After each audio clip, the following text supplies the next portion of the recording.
পোনপ্ৰথমে মই সকলোকে মোৰ চেনেললৈ স্বাগতম জনাইছোঁ। আজি ভাবিলোঁ এটা এডুকেটিভ ভিডিঅ' লৈ আহোঁ।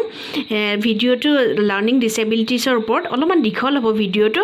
কাইণ্ডলি আপোনালোকে সম্পূৰ্ণ ভিডিঅ'টো চাব, কাৰণ কি এইটো অকল টিচাৰৰ কাৰণে নহয়, পেৰেণ্টছৰ কাৰণে খুবেই ইম্পৰ্টেণ্ট। অকল ষ্টুডেণ্টছৰ কাৰণে নহয় কিবা পৰীক্ষা পাছ কৰিবলৈ লাৰ্ণিং ডিছেবিলিটি, কিন্তু পেৰেণ্টছে জনাটো খুবেই ইম্পৰ্টেণ্ট যে লাৰ্ণিং ডিছেবিলিটি একচুৱেলি কি হয়, আমি কিয় জানিব লাগে লাৰ্ণিং ডিছেবিলিটিছৰ কথা।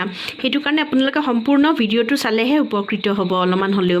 আৰু এইবোৰ বিষয় আজিকালি জনাটো খুবেই ইম্পৰ্টেণ্ট, কাৰণ কি উইথ মডাৰ্ণাইজেশ্যন, আমাৰ যিমানেই মডাৰ্ণাইজেশ্যন হৈছে এনেকুৱা ধৰণৰ প্ৰব্লেমবোৰ বাঢ়ি গৈছে। এনভাইৰমেণ্ট বুলিও ক'ব পাৰোঁ আমি। আজিকালি আগৰ নিচিনা খোৱাবোৰ তেনেকুৱা নহয়, ফ্ৰেছ নহয়, ভেজাল হৈছে, পলিউশ্যনো বাঢ়িছে। কিহৰ কাৰণে এনেকুৱা ধৰণৰ প্ৰব্লেমবোৰ বেছি বাঢ়িছে শিশুৰ মাজত, তাকেই মই ভাবিলোঁ অলপমান আলোচনা কৰোঁ।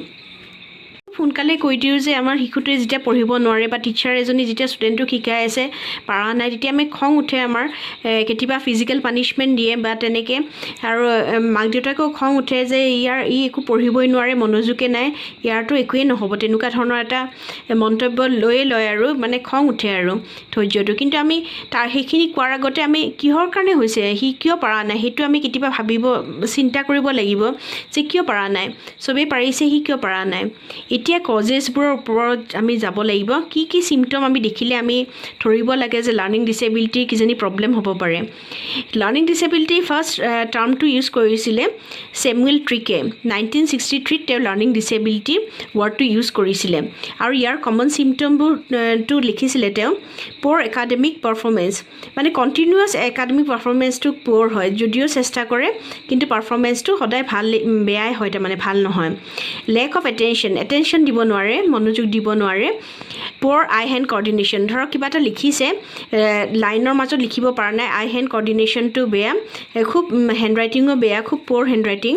নম্বৰ 4ত তেওঁ কৈছিলে প'ৰ মেমৰি, মনত নাথাকে, তাৰমানে মেমৰি কম। প'ৰ অৰ্গেনাইজেশ্যন স্কিল মানে ধুনীয়াকৈ সামৰি সুতৰি থ'ব নাজানে, বা শ্বুলেছডালো মাৰিব নাজানে, বা যেনেকৈ অৰ্গেনাইজ কৰি থ'ব লাগে সেইবোৰ স্কিল সিহঁতৰ কম থাকে। এনেকুৱা ধৰণৰ কমন চিমটমছবোৰ দেখিলে লাৰ্ণিং ডিছেবিলিটিত পৰিয়ে যায়। এতিয়া কজেছবোৰ আমি দুটা ভাগত ভাগ কৰিব পাৰোঁ, হেৰিডিটি এণ্ড এনভাইৰনমেণ্ট। হেৰিডিটি মানে এইটো হেৰিডিটি হ'ব পাৰে। লাৰ্ণিং ডিছেবিলিটি যদি শিশুটোৰ আছে, মাক দেউতাক বা ককা আইতাকৰ থাকিব পাৰে যাৰ কাৰণে লাৰ্ণিং ডিছেবিলিটি হৈছে। যেনেকৈ ধৰক দেউতাকৰ যদি আছে বা মাকৰ যদি আছে বা গ্ৰেণ্ড পেৰেণ্টছৰ যদি আছে ককা আইতাকৰ, তেতিয়া এইটো আহিব পাৰে, হেৰিডিটি হ'ব পাৰে। আৰু এনভাইৰনমেণ্ট মানে এইটো বুজাইছে, ধৰক জন্মৰ সময়ত শিশুটোৰ যদি কিবা এক্সিডেণ্ট হৈছিল বা আঘাত পাইছিলে, যদি মূৰত ক'ৰবাত দুখ পাইছিলে বা তেনেকুৱা কিবা এটা ঘটনা হৈছিল, বা প্ৰিনেটেল পিৰিয়ড মানে জন্মৰ তাৰমানে প্ৰেগনেঞ্চিৰ সময়ত মাকজনী যদি কিবা তেনেকুৱা ধৰণৰ প্ৰব্লেম হৈছিলে, বা তেওঁ যদি ড্ৰাগ সেৱন কৰিছিল বা তেনেকুৱা ধৰণৰ যদি প্ৰব্লেম হৈছিলে, সেইটো কাৰণেও হ'ব পাৰে, এনভাইৰনমেণ্ট হ'ব পাৰে, হেৰিডিটি আৰু এনভাইৰনমেণ্ট। এতিয়া মষ্ট কমন লাৰ্ণিং ডিছেবিলিটিটো কমন লাৰ্ণিং ডিছেবিলিটি, চবতকৈ কমন যোনটো লাৰ্ণিং ডিছেবিলিটি সেইটো হ'ল ডিছলেক্সিয়া সৰুতে ধৰিব পাৰি, তাৰমানে ডিছলেক্সিয়াটো একচুৱেলি ডিফিকাল্টি ইন ৰিডিং, লেমেনৰ কাৰণে, মানে সাধাৰণ মানুহে ক'লে এইটো ৰিডিঙত অসুবিধা হ'লে সেইটো ডিছলেক্সিয়াত পৰে। আৰু এইটো এটা নিউৰলজিকেল প্ৰব্লেম। নিউৰলজিকেল মানে ব্ৰেইনটোৱে এনালাইজ কৰিব নোৱাৰে, প্ৰচেছ কৰিব নোৱাৰে যেনেকৈ কৰিব লাগে, সেইটো কাৰণে সিহঁতে ৰিডিং কৰিবলৈ অসুবিধা পায়। এতিয়া বহুতে ভাবিলে যে ৰিডিং কৰিব নোৱাৰে, কিজানি চকু দি কম দেখে, সেইটো কাৰণে বহুতৰ এনেকুৱা এটা ভাৱ হৈছিল যে প্ৰথম যেতিয়া ওলাইছিলে টাৰ্মটো ডিছলেক্সিয়া, বহুতে কৈছিলে যে ৰিডিং কৰিব নোৱাৰে, তাৰমানে ভাল কৰি আই চাইটটো কম, তাৰমানে চকু দি কম দেখে, ব্লেকবৰ্ডত হয়তো দেখা নাপায় ভাল কৰি, সেইটো কাৰণে ৰিডিং কৰিব নোৱাৰে। আৰু বহুতে কৈছিলে নিউৰলজিকেল প্ৰব্লেম, যিহেতু তাৰমানে ব্ৰেইনটো অলপমান উইক, ভাল কৰি ইণ্টেলিজেণ্ট নহয়। এনেকুৱা নহয় যে ডিছলেক্সিয়া বাচ্চাবোৰ ইণ্টেলিজেণ্ট নহয়, সিহঁতে নৰ্মেল বাচ্চাতকৈ বেছি ইণ্টেলিজেণ্ট হ'ব পাৰে বা এভাৰেজ ইণ্টেলিজেণ্টো হ'ব পাৰে। এতিয়া আমি কমন চিমটমখিনিলৈ আহোঁ। ডিছলেক্সিয়াৰ কি কমন চিমটম? ফাৰ্ষ্ট মেজৰ চিমটমটোৱে হ'ল মিৰৰ ইমেজ প্ৰব্লেম। তাৰমানে আমি আইনাত চালে আমি উল্টা দেখোঁ, ধৰক হাতখন আমি উল্টা দেখোঁ, তেনেকৈ আমি লেটাৰবোৰো উল্টা দেখোঁ। সিহঁতৰ এইটো আইনা বুলি নহয়, সিহঁতৰ ব্লেকবৰ্ডতো সেইটো প্ৰব্লেম আহে, মিৰৰ ইমেজ প্ৰব্লেমটো আহে। সেকেন্ড প্ৰবলেমটো হ'ল problem and recognition of letters and words সিহঁতৰ ৱৰ্ডবোৰ আৰু লেটাৰবোৰ সিহঁতৰ উল্টা পুল্টা লাগে তাৰমানে বি ডি মই এইবোৰ এক্সাম্পল দিম তাৰমানে এন অ' টু অ' এন লিখিব পাৰে তেনেকুৱা ধৰণৰ সিহঁতৰ প্ৰবলেম হয় তাৰমানে ৰিকগনিশ্যন যিহেতু ব্ৰেইনটোৱে প্ৰচেছ কৰিব নোৱাৰে লেটাৰটো দেখিলে সিহঁতে ধৰিব নোৱাৰে সেইটো কাৰণে সিহঁতৰ ৰিডিং কৰোঁতে বহুত বেছি অসুবিধা হয় আৰু ফনিটিক্সটো সিহঁতৰ প্ৰবলেম হয় সিহঁতে বুজি নাপায় কেনেকৈ চাউণ্ড কৰিব লাগে কোনটো শব্দ কেনেকৈ চাউণ্ড কৰিব লাগে কোনটো লেটাৰ কেনেকৈ চাউণ্ড কৰিব লাগে এই ফনেটিক্সটো প্ৰবলেম থকাৰ কাৰণে সিহঁতৰ ৰিডিং স্পীডটো বহুত বেছি শ্ল' হৈ যায় সিহঁতে পঢ়িব বহুত দিগদাৰ পায় আৰু থাৰ্ডটো হয় ৰাইমিং ৱৰ্ডছবোৰ যেনেকৈ মিলা ৱৰ্ডবোৰ ৰাইমিং ৱৰ্ডছবোৰ সিহঁতে সেইবোৰ ধৰিবলৈ বহুত বেছি অসুবিধা পায় এই তিনিটাই মেইনলি মেজৰ প্ৰবলেম ডিছলেক্সিয়াৰ আৰু কিছুমান মই এক্সাম্পল দিম ধৰক সিহঁতৰ কোনবোৰ কনফিউজন হয় অ' ই চি সিহঁতে অ' টু ই পঢ়িব পাৰে চি টু ই পঢ়িব পাৰে ই টু অ' পঢ়িব পাৰে তেনেকুৱা ধৰণৰ সিহঁতৰ কনফিউজন হয় বি আৰু ডিটো শ্বেপটো একে কিন্তু অৰিয়েণ্টেশ্যনটো বেলেগ সিহঁতৰ বেলেগ কামত ইউজ হয় কিন্তু সিহঁতৰ কনফিউজন হয় বি টু ডি পঢ়িব পাৰে ডি টু বি পঢ়িব পাৰে 9 আৰু 6টো আৰু এটা নাম্বাৰ যোনটো সিহঁতৰ বহুত কনফিউজন হ'ব পাৰে 9 6 একে সিহঁতে ধৰিব পাৰে 9 আৰু 6ৰ তাৰপিছত পি কিউ টু পি পঢ়িব পাৰে আৰু পি টু কিউ পঢ়িব পাৰে কিউ টু পি পঢ়িব পাৰে তেনেকুৱা ধৰণৰ সিহঁতৰ এনেকুৱা ধৰণৰ লেটাৰ্ছবোৰ বা নাম্বাৰ্ছবোৰত সিহঁতৰ বহুত কনফিউজন হয় সেইটো কাৰণে কনফিউজন থকাৰ কাৰণে সিহঁতে পঢ়িবলৈ বিৰাট অসুবিধা পায় আৰু কিছুমান মই ৱৰ্ডৰ এক্সাম্পল দিছোঁ ধৰক বাৰ্ডটো সিহঁতে ডাৰ্প পঢ়িব পাৰে ডাৰ্প এনেকুৱা ধৰণৰ কোনো ৱৰ্ডে নাই কিন্তু সিহঁতে পঢ়োঁতে বাৰ্ডটো ডাৰ্প পঢ়িব পাৰে ন' টু অন পঢ়িব পাৰে ৱাছ টু চ ক'ব পাৰে নিউক্লিয়াৰ টু আনক্লিয়াৰ পঢ়িব পাৰে ৱেৰ টু ৱেৰ পঢ়িব পাৰে এনেকুৱা ধৰণৰ সিহঁতৰ বিৰাট বেছি কনফিউজন থাকে এনেকুৱা ধৰণৰ আৰু যিহেতু সিহঁতৰ মিৰৰ ইমেজ এটা থাকে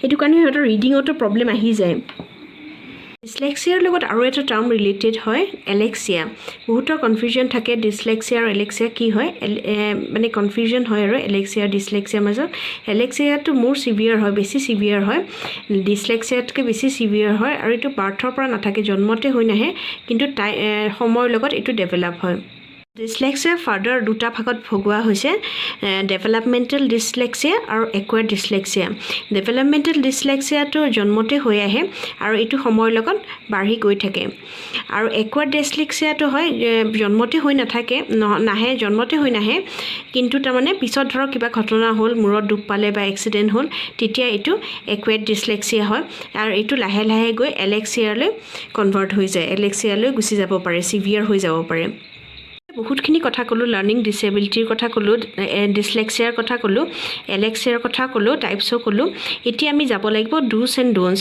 কি কৰিব লাগে আৰু কি কৰিব নালাগে আমি যদি ক্লাছৰুম এটাত কিছুমান বাচ্চা তেনেকুৱা দেখোঁ এটা বাচ্চাক যদি দেখিছোঁ অলপমান বেলেগ লাগিছে যে ডিছলেক্সিয়াৰ কিছুমান লক্ষণ দেখিছোঁ তেতিয়া আমি কি কৰিব লাগে আমি ফাৰ্ষ্ট কথাটো হ'ল ডু নট ছেগ্ৰিগেট তাৰমানে সিহঁতক ছেপাৰেট কৰি দিব নালাগে বেলেগ ল'ৰা ছোৱালীৰ লগত মিলিব দিব লাগে ছেগ্ৰিগেট কৰিব নালাগে মানে ছেপাৰেট কৰিব নালাগে আজিকালি যিহেতু ইনক্লুচিভ এডুকেশ্যনো হৈছে সেইটো কাৰণে ডিছলেক্সিয়া যদি কাৰোবাৰ লক্ষণ এটা বা শিশুৰ যদি আমি ডিছলেক্সিয়াৰ লক্ষণ দেখোঁ আমি সিহঁতক ছেপাৰেট কৰি দিব নালাগে বেলেগ ল'ৰা ছোৱালীৰ লগত আৰু সিহঁতক নৰ্মেল লাইফ এটা লিড কৰিবলৈ সহায় কৰিব লাগে ছেকেণ্ড পইণ্টটো হ'ল ইমেজেছ উইথ টেক্সট এটা শিশুৱে যদি ব্লেকবৰ্ডৰ পৰা ভালকৈ ধৰিব পৰা নাই কি লিখিছে কনফিউজন হৈছে মিৰৰ ইমেজ আছে যিহেতু প্ৰবলেম হৈ আছে খুবেই দিগদাৰ পাইছে ষ্ট্ৰাগল কৰি আছে পঢ়িবলৈ তেতিয়া যেতিয়া আমি লিখোঁ তাৰ লগতে আমি যদি এখন ফটো দেখাই দিওঁ ধৰক কেটটো লিখিলোঁ CAT কেটটো ধৰক THC ধৰিব পৰা নাই উল্টা পুল্টা লাগিছে ৱৰ্ডিংবোৰ তেতিয়া আমি এখন যদি ফটোৰ লগতে দেখাই দিওঁ যদি প্ৰপছ দিওঁ আমি যিকোনো লিখিলে যদি সময়ে আমি ফটোবোৰ দেখাব পাৰোঁ তেতিয়া সিহঁতৰ কনফিউজনবোৰ ক্লিয়াৰ হ'ব তাৰমানে সেইটোৱে কৈছে ইমেজেছ উইথ টেক্সট লিখিলে আমি ইমেজত দেখাবলৈ চেষ্টা কৰিব লাগে থাৰ্ড পইণ্টটো হয় এলাইন টেক্সট টু লেফ্ট তাৰমানে আমি যেতিয়া ক্লাছৰুমত টিচাৰ এজনে যেতিয়া লিখে সিহঁত ডিছলেক্সিয়াৰ যদি কোনোবা এটা বাচ্ছাৰ যদি ডিছলেক্সিয়াৰ প্ৰবলেম আছে তেতিয়া আমি সদায় লেফ্টৰ পৰা লিখিব লাগে লেফ্টৰ পৰা লিখি যাব পাৰে আমি যদি কেতিয়াবা লেফ্টত লিখোঁ কেতিয়াবা ৰাইটত লিখোঁ কেতিয়াবা চেণ্টাৰত লিখোঁ তেতিয়া সিহঁতৰ পঢ়াৰ বিৰাটেই বেছি অসুবিধা হয় সেইটো কাৰণে আমি লেফ্টেদিয়ে আৰম্ভ কৰিব লাগে নম্বৰ 4.2 হয় ডু নট আণ্ডাৰলাইন। তাৰমানে যিকোনো বৰ্ডত কিবা এটা লিখিলে যদি ডিছলেক্সিয়াৰ বাচ্চা এটা থাকে, শিশু এটা থাকে ক্লাছৰুমত, তেতিয়া আমি আণ্ডাৰলাইন কৰিব নালাগে। আণ্ডাৰলাইন কৰিলে সিহঁতৰ অসুবিধা হয়। আৰু টেক্সট যদি সিহঁতক প্ৰভাইড কৰোঁ, যেনেকৈ ধৰক কপিখনত লেখা আছে তেনেকুৱা টেক্সট যদি আমি প্ৰভাইড কৰিব পাৰোঁ বা তেনেকৈ যদি সুবিধা মিলে, বেলেগ বেলেগ যদি থাকে সিহঁতৰ টেক্সটৰ বেলেগ, লেখাখিনি বেলেগ, সিহঁতৰ আকৌ কনফিউজন হ'ব পাৰে পঢ়াৰ কাৰণে। সেইটো কাৰণে আণ্ডাৰলাইন নকৰাই ভাল। ৱৰ্ডবোৰ আণ্ডাৰলাইন কৰিলে সিহঁতে আৰু অসুবিধা পাব ৰিডিং কৰাত। পইণ্টটোত কৈছে provide material in audio' visual. তাৰমানে ধৰক অডিঅ' ভিজুৱেল সিহঁতে পঢ়িবহে অসুবিধা পাইছে, শুনাত আৰু দেখাততো অসুবিধা হোৱা নাই, সিহঁতে দেখা পায় শুনাও পায়। যদি আমি মেটেৰিয়েলবোৰ অলপমান অডিঅ' ভিজুৱেল কৰি দিব পাৰোঁ, সিহঁতে ইণ্টাৰেষ্টো পাব আৰু বুজিও পাব ধুনীয়া কৰি। যিহেতু পঢ়াত অলপমান অসুবিধা হয়, সিহঁতৰ ৰিডিঙত অসুবিধা হয়। আৰু এনেও চাবচোন, আমি কিবা এটা ভিডিঅ' চালে আমাৰ যেনেকৈ মূৰত সোমাই যায়, আমি কথাখিনি শুনিলে ইমান মানে ৰিডিং কৰিলে ইমান বুজি নাপাওঁ, কিন্তু আমি বস্তুটো যেতিয়া দেখা পাওঁ তেতিয়া আমাৰ ইমেজটো একদম প্ৰচেছ কৰে ব্ৰেইনত, আমি ধুনীয়া কৰি বুজি পাওঁ। সেইটোৱে কথা বুজাইছে একচুৱেলি। 6ত আছে do not force two remember. সিহঁতক কণ্টেণ্টবোৰ একদম ফ'ৰ্চ কৰিব নালাগে মুখস্থ কৰিব বা মনত ৰাখিবলৈ। সেইটো প্ৰেছাৰ দিয়া হয় সিহঁতক প্ৰেছাৰাইজ কোনো কথাতে কৰিব নালাগে। যিকোনো পঢ়াত সিহঁতে নিজৰ পেচত যাব, তাৰমানে নিজৰ স্পীডত যাব, আমি ফ'ৰ্চ কৰিব নালাগে। পইণ্টটোত কৈছোঁ keep content short, clear and simple. সিহঁতক তাৰমানে কণ্টেণ্টবোৰ দিলে একদম শ্বৰ্ট কৰি দিব লাগে, একদম ক্লিয়াৰ হ'ব লাগে আৰু চিম্পল। বেছি কমপ্লেক্স কৰি দিলে বা ব্লেকবৰ্ডত বহুতখিনি লিখি দিলে সিহঁতে অসুবিধা পাব। সিহঁতৰ টেক্সটবুকখনতো থাকিবই ধৰক, কিন্তু কপিখনত আমি যোনখিনি পইণ্ট ৱাইজ যদি আমি কৰি দিওঁ, সিহঁতৰ পঢ়িবলৈ সুবিধা হ'ব। কিবা এটা আনচাৰ যদি আমি পইণ্ট ৱাইজ কৰি দিওঁ বা একদম ক্লিয়াৰ কৰি দিওঁ, বস্তুটো একদম সৰু কৰি চিম্পল কৰি, তেতিয়া সিহঁতে বুজাৰ সুবিধা হ'ব। তাৰমানে বেছি কমপ্লেক্স কৰিব নালাগে আৰু এইটোৱে বুজাইছে ইয়াতে। একদম চিম্পল কৰি কথাখিনি সিহঁতক বুজাইও দিব লাগিব আৰু সিহঁতে তেতিয়া পঢ়িব পাৰিব আৰু ৰিডিং কৰাটো সুবিধা হ'ব। আৰু 8ত কৈছে allow oral assessment. Oral assessment মানে সিহঁতে মুখে মুখে সোধাৰ সুবিধা দিব লাগে। তাৰমানে অৰেল এছেছমেণ্ট সেইটোৱে বুজাইছে। সিহঁতে লিখিব অসুবিধা পায় বা ৰিডিঙত অসুবিধা পায়, কিন্তু সিহঁতেতো ক'বলৈ অসুবিধা নাপায়। সেইটো কাৰণে আমি এনেকুৱা সুবিধা দিব লাগে স্কুলবোৰত যে সিহঁতে অৰেল এছেছমেণ্ট সিহঁতক কৰিব পাৰে। যিহেতু সিহঁতে পঢ়িব লিখিব অলপমান অসুবিধা পায়, যিহেতু পঢ়িব অসুবিধা পালে লিখিবলৈ অসুবিধাটো আহিয়ে যায়, তেতিয়া সিহঁতে অৰেল এছেছমেণ্টৰ সুবিধা স্কুলবোৰে কৰিব পাৰে, তেনেকৈ কৰিব পাৰে। আশা কৰোঁ এইখিনিয়ে মোৰ কথা আছিলে আজি। মই এইখিনিয়ে আলোচনা কৰিলোঁ, ডিছলেক্সিয়াৰ কথা আৰু এলেক্সিয়াৰ কথা আৰু ডুছ এণ্ড ডোনটছ। এইখিনি আমি সিহঁতক সেইখিনি সুবিধা কৰি দিব লাগিব, স্কুলবোৰৰ সেইখিনি সুবিধা কৰি দিব লাগে মই ভাবোঁ। কাৰণ সিহঁতে ইমানেই ষ্ট্ৰাগল কৰিব লাগে, সিহঁতৰ ইমান মেণ্টেল প্ৰেছাৰ, আৰু সিহঁতক বুজাটো বহুত মানে সিহঁতৰ মানসিকভাৱে সিহঁতে কিমান ভাঙি যায়। সিহঁতে সৰু বাচ্চা, সিহঁতে ক'ব হয়তো প্ৰব্লেমটো সিহঁতে বুজি পোৱা নাই কি হৈ আছে। সেইটো কাৰণে আমি পেৰেণ্টছ হিচাপে বা টিচাৰ হিচাপে আমি সিহঁতৰ প্ৰব্লেমখিনি বুজাটো খুবেই ইম্পৰ্টেণ্ট। সেইটো কাৰণে অৰেল এছেছমেণ্টৰ সুবিধা সিহঁতক কৰি দিব পাৰে। আৰু এইখিনি কৰিলে বা এনেকৈ আৰম্ভ কৰিলে বা তেনেকৈ সুবিধা কৰি দিলে সিহঁতেও পাৰিব, সিহঁতেও নৰ্মেল লাইফ এটা লিড কৰিব পাৰিব। আৰু সিহঁতেও বহুত ইণ্টেলিজেণ্ট হয় বেলেগ ল'ৰা ছোৱালীৰ নিচিনাই। আশা কৰোঁ মোৰ ভিডিঅ'টো চাই আপোনালোকে আজি ভাল পালে, আৰু যদি ভাল পালে কাইণ্ডলি মোৰ চেনেলটো ছাবস্ক্ৰাইব কৰিব, ওচৰত থকা বেল আইকনটো প্ৰেছ কৰিব যাতে আহিব লগা ন'টিফিকেশ্যনবোৰ পাই থাকে, আৰু লাইক কমেণ্ট আৰু শ্বেয়াৰ কৰিব। থেংক ইউ ছ' মাছ, বহুত বহুত ধন্যবাদ।